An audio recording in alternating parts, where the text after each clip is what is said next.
Go find your basket of fruit and pick out an apple you think looks good. Now, using a sharp cutting knife, carefully cut the apple at a slight diagonal so that it slices right through the center of the apple core. While we're here, let's save 2 of the seeds because we'll be needing them later.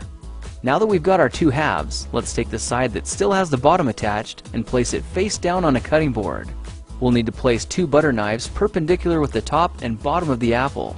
Now we can carefully cut down along one side of the apple core until the knife bottoms out on our makeshift spacers, then use the spacers as a guide to gently cut in from the side. When the 2 cuts meet, you'll have an apple wedge that pops right out. And while we're here, let's cut a piece from the other side the same way.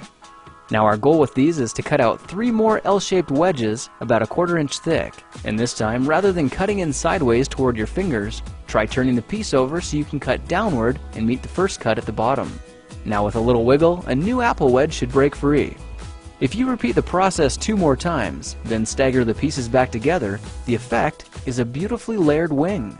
Now just cut the other piece the same way and your swan's body should look like this. To make a place for the head, all we need to do is carefully cut into the front of the body and gently lift the pieces out to reveal a clean and fairly deep groove.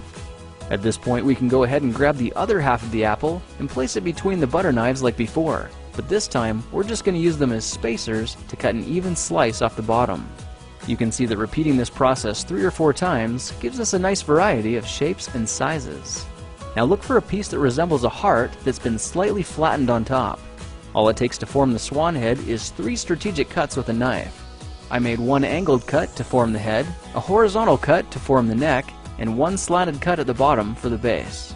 Now you should be able to see how this is coming together, and to clean it up a bit, just use your knife to round off the sharp edges.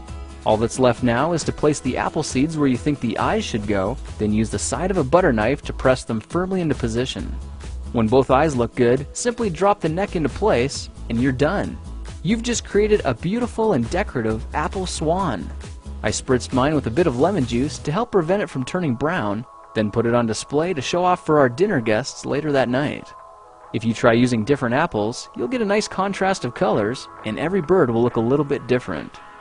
Well, now you know how to take any ordinary apple and turn it into a decorative and edible apple swan. If you like this project, perhaps you'll like some of my others. Check them out at thekingofrandom.com.